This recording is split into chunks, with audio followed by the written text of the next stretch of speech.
A bakery? You can't be serious. My brother Anthony's laughter echoed through our parents' living room, cutting deeper than he probably intended. Around the dinner table, the rest of my family wore expressions ranging from amusement to pity. Let me get this straight, Anthony continued, wiping tears from his eyes. You're giving up your law degree to open a cupcake shop? Have you completely lost your mind, Maya? I gripped my fork tighter, pushing food around my plate. After 6 years of law school and a promising position at a top firm, I finally gathered the courage to tell my family about my dream. Their reaction was exactly what I feared. It's not just cupcakes, I said quietly. I have a full business plan. There's a gap in the market for high-end customizable. Sweetheart, Mom interrupted, using her concerned parent voice. Do you know how many small businesses fail in their first year, especially restaurants? 60%, my father chimed in, ever the accountant, and that's in normal times. In this economy, ready to see something amazing? Jack grinned, leading me to a test batch of our signature item, the custom crumb cupcake.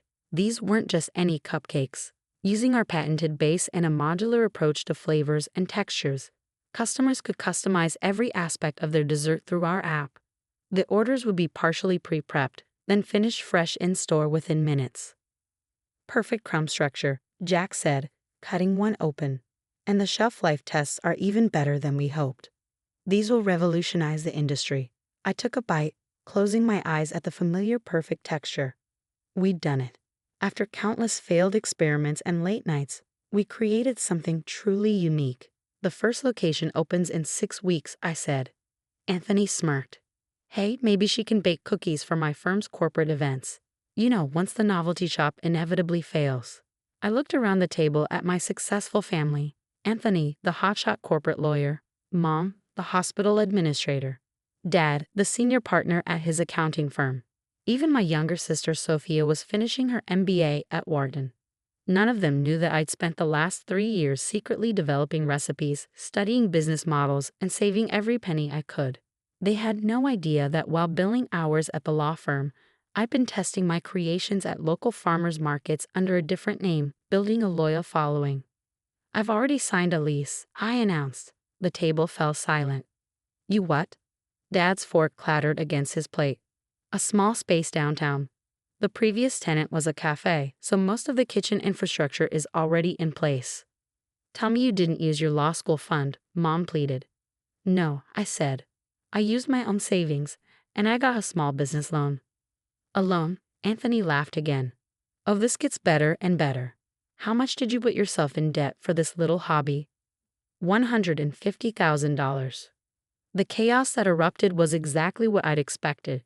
Dad started lecturing about fiscal responsibility. Mom began crying about throwing away my future. Sophia just shook her head, probably already calculating how long until I came begging for help.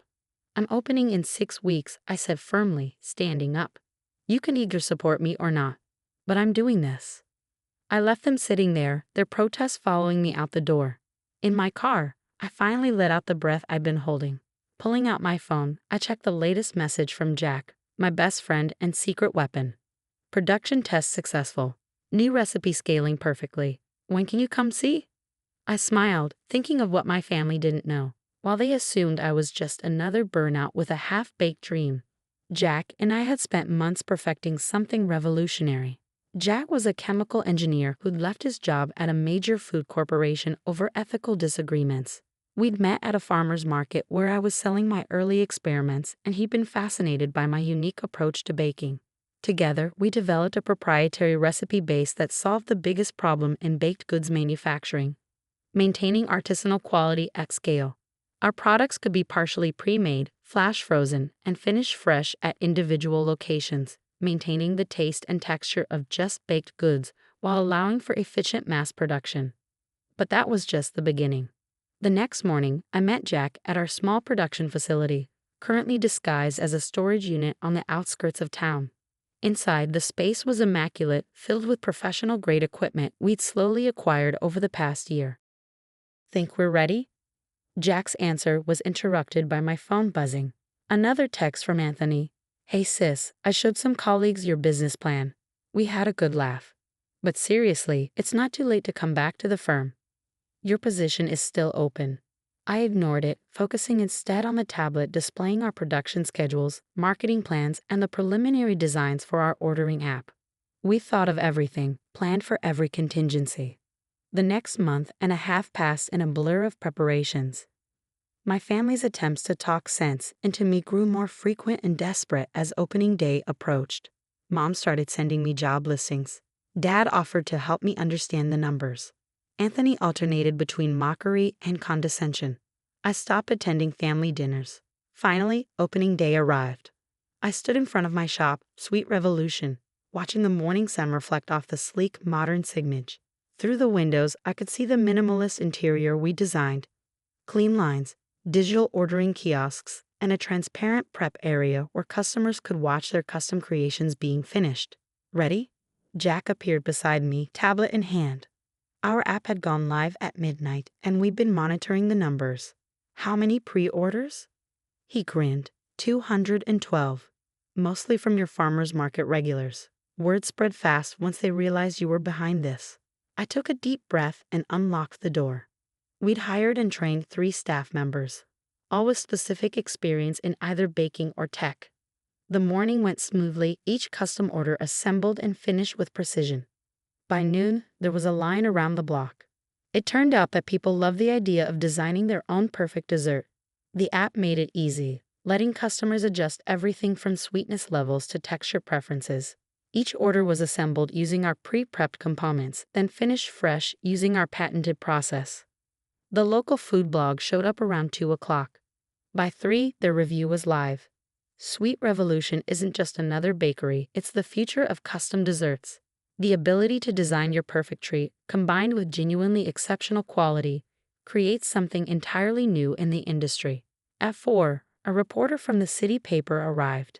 At 5, a representative from a major shopping mall developer came in, asking about expansion opportunities. By closing time, we'd served over 500 customers and booked 3 wedding orders. The app showed another 100 pre-orders for tomorrow. I was wiping down counters when the bell above the door chimed. Looking up, I saw my entire family standing there, looking somewhat shell-shocked. We drove by earlier, Mom said carefully. Saw the line. Thought maybe you were giving something away for free. Nope, I replied, continuing to clean. Those were paying customers. Anthony wandered over to one of the ordering kiosks, tapping the screen. This is actually pretty sophisticated. Did you have this custom made? I designed it, I said. Jack handled the back-end programming. Jack? Sophia asked. My business partner. The chemical engineer who helped develop our proprietary recipes and production methods. Dad picked up one of our detailed nutritional information cards. These numbers, they're better than most commercial products. How did you manage that? I straightened up, finally facing them directly, because we didn't just open a bakery. We developed an entirely new way of producing and delivering custom-baked goods. One that maintains artisanal quality while allowing for efficient scaling. Scaling. Anthony's eyebrows shot up. You're planning to expand. We have patents pending on both the recipe base and the production method. The app architecture is proprietary, and we've already had 3 inquiries about franchise opportunities. They stared at me as if seeing me for the first time. Gone was the little sister with the foolish dream. In her place stood someone who had seen an opportunity, developed an innovative solution, and executed it perfectly. I suppose, Dad said slowly, we may have been a bit hasty in our judgment. A bit. I smiled. You mocked me for months. Called this a hobby, told me I was throwing my life away. We were wrong, Mom admitted. This is impressive. I checked the tablet on the counter. Tomorrow's pre-orders just hit 200. I should go help prep for morning production. I started walking toward the kitchen, then paused.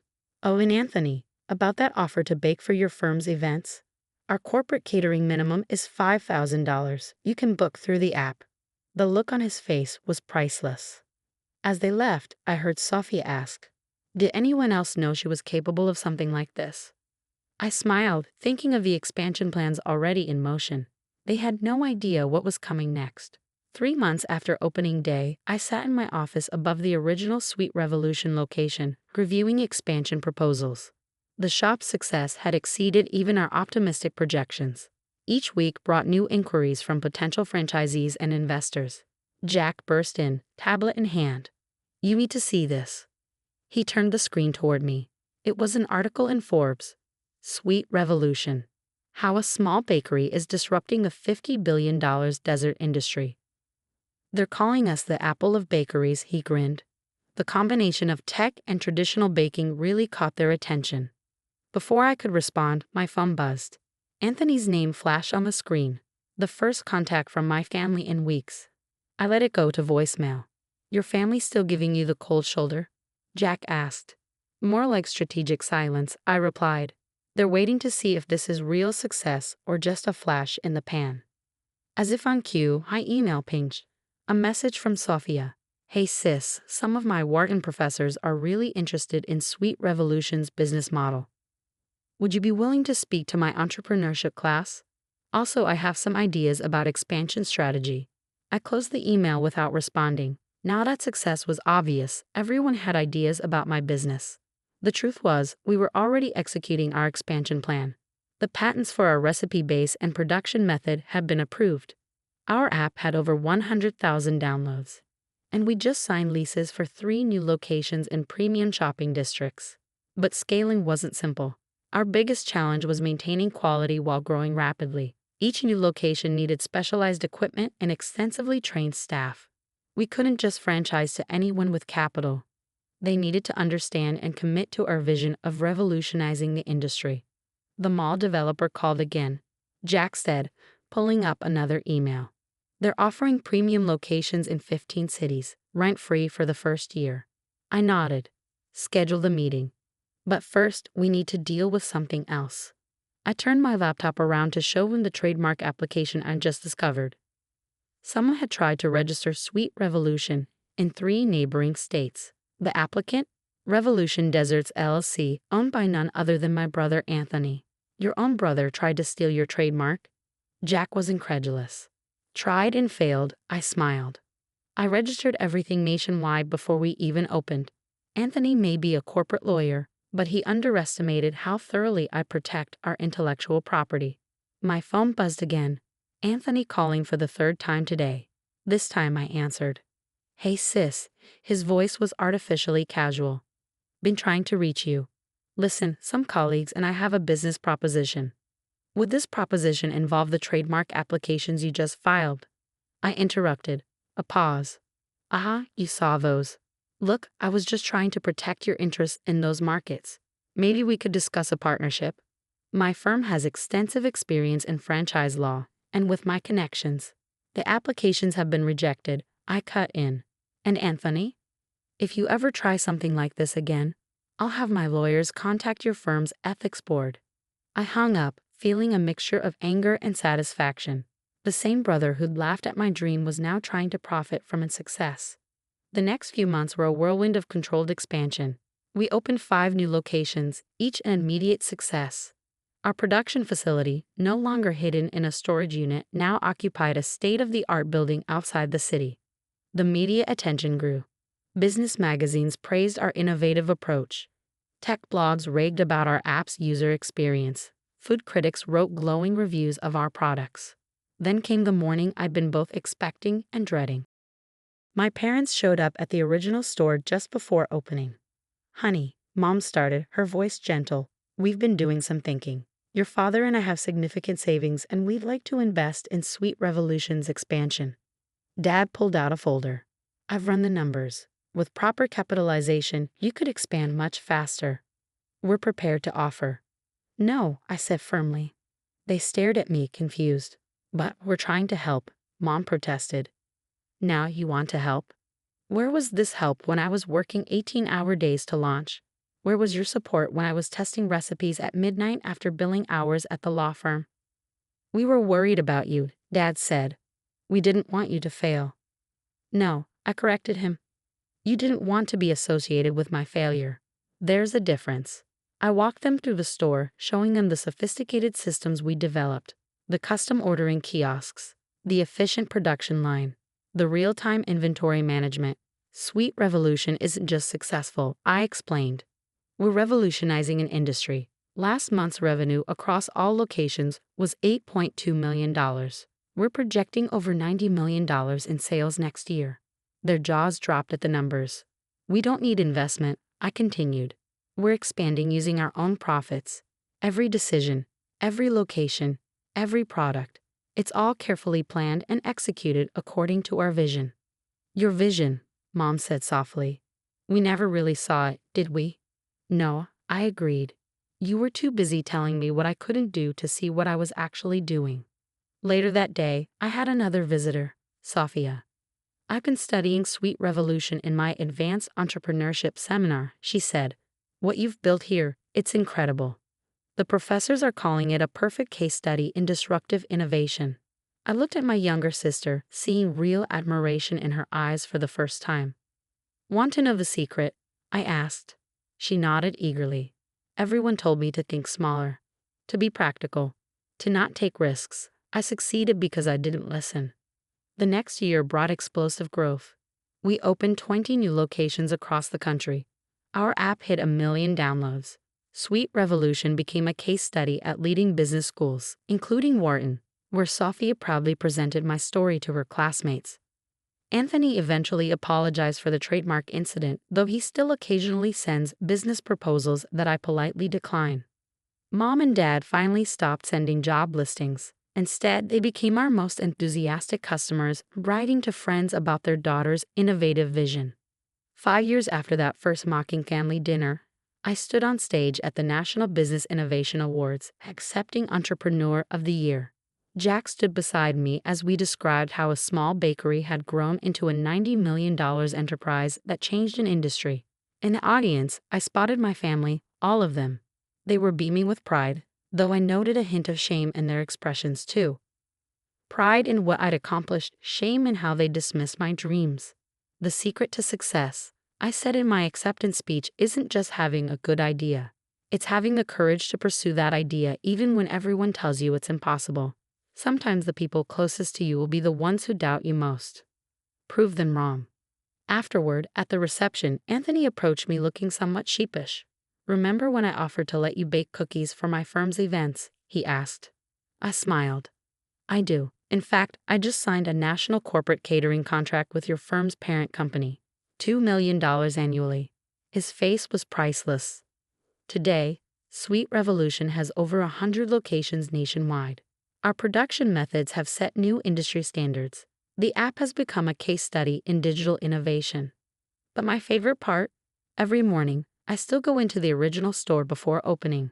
I wipe down counters, check inventory, and remember that day my family laughed at my little hobby. The shop still displays my first business plan, the one they'd mocked, next to last year's financial statements. It's a reminder that sometimes the best revenge isn't proving others wrong. It's proving yourself right.